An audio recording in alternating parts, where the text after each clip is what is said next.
Grabe, ang pangit ko pala dati nung bata ako. Sino itong tumatawag?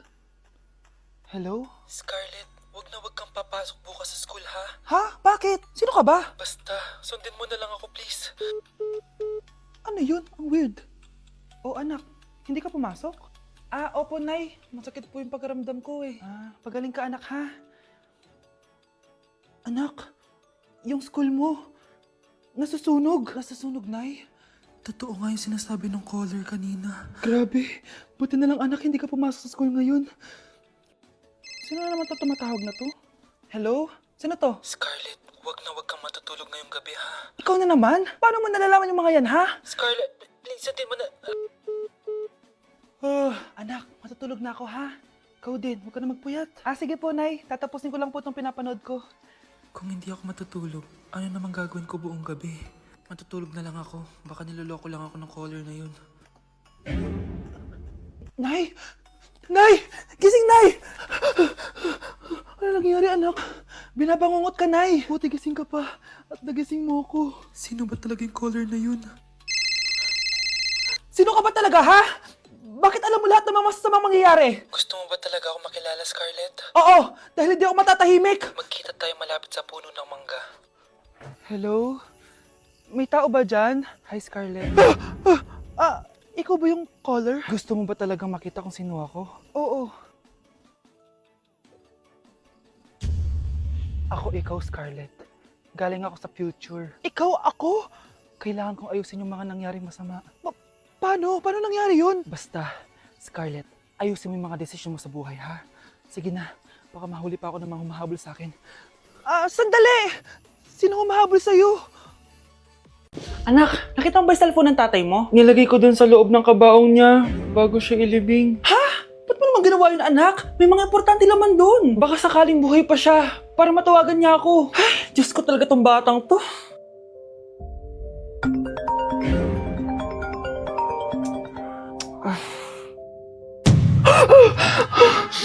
Matawag si tatay.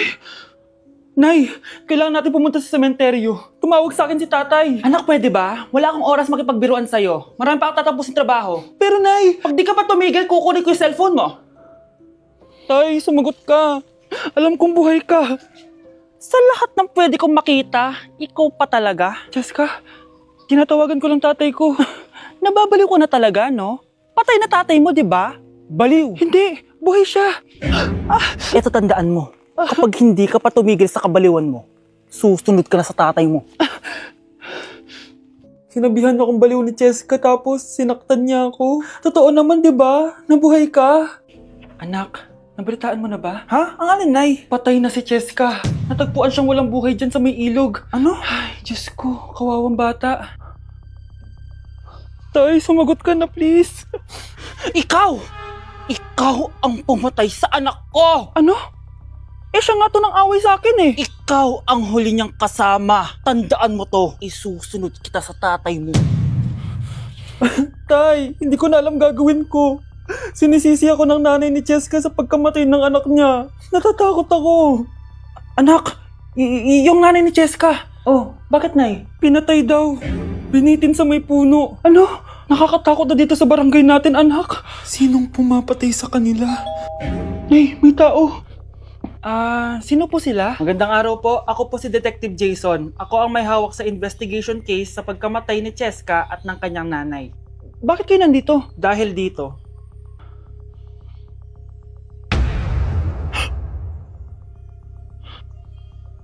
Nay, ikaw pumatay sa kanila? oo anak, narinig ko lahat ng mga sumbong mo sa tatay mo. Cellphone ni tatay. Pinangako ko sa tatay mo bago siya mamatay na poprotektahan kita kahit makapatay man ako ng tao.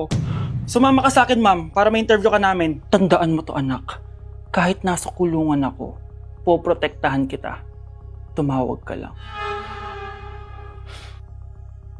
Nak, okay ka lang? Pagod na ako mag-aral, Nay. Sige anak, pahinga ka muna ha.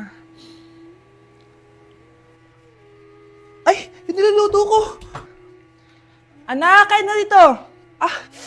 Sana matuyo to agad para masuotan ng anak ko bukas. Ayan, tuyo na! Anak, suot mo na tong uniform mo! Anak, sandali. Sorry kung ito lang yung mabibigay kong baon sa'yo, anak, ha? Bawi ako next time. Ito lang kasi yung kinita ni nanay, eh. O anak, yung project mo, wag mo kakalimutan, ha? Sige na, ingat ka. Kaya ko to. Makakapagtapos ako. Ang isang 50% po ay mapupunta sa isa niyang anak. Ano?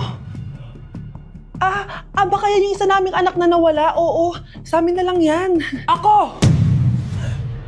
Ako ang isa pang anak ni Ramon. Oh, akala ko bang nawawala yung isang anak ni Ramon? Attorney naman, huwag ka maniwala dyan. May sakit kasi sa utak yan. Wala akong sakit, attorney. Maniwala ka, please. Kailangan ko pa ng sapat na ebidensya para maniwala ako sa'yo. Sige na, babalik na lang ako. Ito na ba yung bagong bahay ng anak ko? Ikaw, babae ka. Sinubukan mo pang agawin sa amin ang kayamanan ng tatay mo? Ang sama nyo, tita! Gusto nyo kunin lahat? Well, hindi naman maniniwala sa'yo si attorney dahil wala kang ebidensya. Tao po, attorney po ito. Nandiyan si attorney. Halika dito. Ayan, ikukulong muna kita dito sa bodega hanggat hindi ko pa nakukuha ang mga kayamanan. Yes, attorney. Hawak ko na ang 100% ng kayamanan ni Ramon. Nandito na ang titulo, papeles at cheque ng mga kayamanan niya. Salamat, attorney, ha? Scarlett, hindi ko na alam kung ano nangyayari sa nanay ko. Pero huwag ka mag-alala. Ako bahala sa'yo. Kailangan na matigil tong pinagagawa ni nanay. Tao po. Sino ka? Ako po yung nanay ni Scarlett, yung anak din ni Ramon. Totoo ba to? Pinagsasabi mong babae ka? Kami lang ang pamilya ni Ramon. Attorney, huwag ka magpaniwala dyan. Peke yan. Hindi to peke. Pwede mo ipacheck to sa attorney. Kaya ilabas mo na siya. Kinulong po ni nanay si Scarlett sa bodega. Ha? Anak?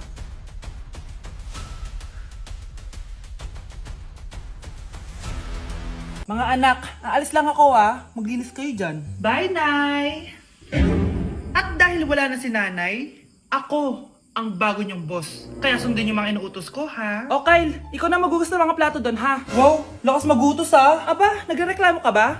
Brianna, walisin mo yung mga kalat dito. Pwede ikaw naman. Walisin ko mukha mo, eh. Ano sabi mo, babae ka? Hoy, ikaw, Miguel. Kung gumawa ng assignment ko, ha? Ang lala ng babaeng to. Sa bobo pa papagawa ng assignment. Matutulog lang ako, Dapat pagkagising ko, tapos na lahat yan, Nakakainis si ate. Sobrang tamad na. Dami pang inuutos. Ano magagawa natin? Favorite kasi ni nanay yan, Isumbong na natin niya kay nanay. Hindi pwede inaalipin niya tayo ng ganito. Anong isusumbong, ha? Akala niyo hindi ko kayo naririnig? Magtrabaho kayo doon! Tama na, ate! Sawang-sawa na kami. Puro kautos. Malinaw naman sa inyo, di ba? Na pag wala si nanay, ako ang boss. Sinong boss? Ha?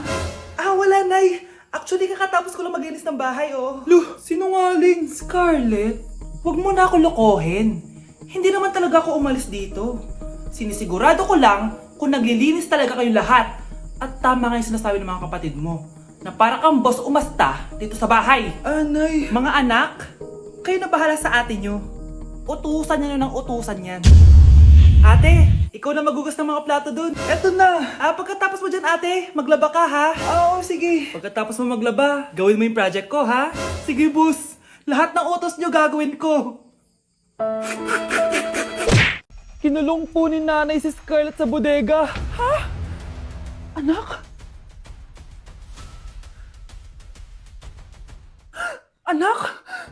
Walang iya talaga yung tita mo. Anak, sorry kung ngayon na ako nagpakita. Pinakulong kasi ako ng babaeng yan. Deserve mong makulong. Ikaw ang ikukulong namin dahil child abuse ang ginagawa mo. Ano? At hindi mo na din makukuha ang 50% ng mana. Hindi pwede! Nay, masaya ako na nandito ka na. At hindi na din tayo maghihirap dahil sa pamana ni tatay. Masaya din ako, anak. Siyempre kasama ka dito sa Manta.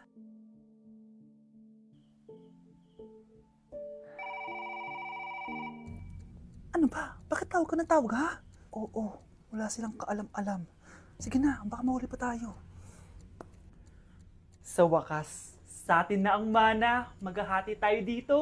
Palayasin mo na yung mga batang yun, ha? Ako bahala. Ang galing talaga natin magpanggap date. Mga anak, aalis na tayo dito sa bahay. Lilipat tayo sa mas malaking bahay. O eto, mga gamit nyo, inimpake ko na. Talaga, Nay? Scarlett, huwag kang maniwala dyan. Nagpapanggap lang yung nanay mo! Samantha, ano yung mga pinagsasabi mo? Magjowa sila ni attorney. Sinet up nila tayo. Ganyan ba ang ugali mo, Samantha? Kaparehas ng nanay mong sinungaling? Samantha, ano ba? Kung ayaw mo sumama, edi wag. Sige! Kung totoong anak mo talaga si Scarlett, saan at kailan mo siya ipinanganak? Ang dali naman yan. Edi sa Manila. Pinanganak ako sa ibang bansa. Hindi ikaw ang nanay ko. Ay, oo nga pala, sa ibang bansa pala. Sorry, nakalimutan ko. Ang dami namang drama. Total, nasa amin na ang mana. Umalis na kayong dalawa. Kung ayaw niyong pati kayo, ipakulong ko. Kung meron mang makukulong, kayong dalawa yon. Salamat sa pagtawag, Samantha. Inaaresto kita, attorney, sa kasong panloloko. Palpak ka talaga! Naisahan niyo ako ngayon, ha? Hindi pa ako tapos sa inyo. Talagang sinira mo yung sarili mo, attorney, para sa pera. At ang dami mo na palang naloko. Samantha, huwag na tayong maghiwalay, please. Oo, Scarlett. Dito lang ako palagi sa tabi mo. Kayong dalawa, mag-ingat kayo palagi, ha? Gamitin niyo na maayos sa pamana ng tatay niyo. Salamat po. Anak! Yes po, Nay. Lagi mong tatandaan, wag na wag kang magsisinungaling, anak. Bakit po, Nay? Kasi yung lahi natin nangingisay kapag nagsisinungaling. Okay po. Few moments later. Nay! Bakit, nak? Bakit wala po kayo tinirang ulam para sa akin? Parang di niyo naman po ako anak, ah. Hindi totoo yan! Alam mong anak kita! Sige, Nay. Bilhin niyo na lang po ako dun sa Nay? Nay, bakit po kayo nangingisay? Nay, napapalo po kayo? Ang lahi natin nangingisay kapag nagsisinungaling. Nay, ang taas ng grades ko, oh! Kyle, galingan mo sa school, ha? Opo, Mami. Eto baon mo. Mag-iingat ka dun, anak, ha? I love you. Hindi na ako yung favorite ni nanay.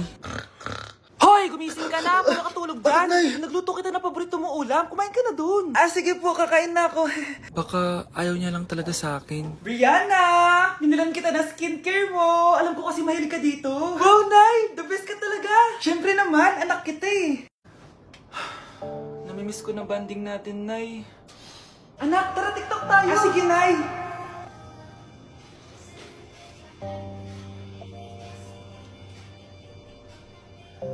Ano? Paano yun? Ba yan, Nay? Mali-mali ka ng step? Nay, iniwan na ako ng boyfriend ko. Hindi ko na kayang mabuhay. Ay, naku! Okay lang yan, anak. Ang pangit naman ng boyfriend mo eh. Oo nga, Nay. Pangit naman yun eh. Alam mo, anak, kumain na lang tayo. Tara! Sige, Nay, kain tayo! Anak, hindi ko na mabasa to, oh. Ano daw sabi? Nay, binalan kita ng salamin. Alam kong nahihirapan ka na makakita. Wow, thank you, anak. Palala na ng palala yung paningin ko. Sana makita ko pa kayong tumanda. Miss na kita, Nay. Alam kong kahit wala ka na, ako pa rin yung favorite mo. Anak, miss na kita. Nay, salamat sa pagdalaw sa akin. Gusto ko lang sabihin na mahal kita. Pinagsasabi mo dyan? Ginawa mo naman akong patay? Buhay ka pa pala, Nay. Trip ko lang magdrama dito. Maghugas ka nga ng plato doon. Eto na, Nay. Maghuhugas na ako ng plato. Tumata akong mamatay eh. Anak! Yes po, Nay. Aalis ako, ah. Please lang, maglinis ka ng bahay, ah. Si Nanay, ang dami-daming utos. Aba, may sinasabi ka? Wala po, Nay. Maglilinis po ako. Sige, bye, anak. Yes, makakapaglaro na ako. Few moments later. Hello po, Nay. Hello, anak. Nasa gate na ako. Naglinis ka na ba ng bahay? Opo, Nay. Siguraduhin mo lang. Patay! Maglilinis na ako.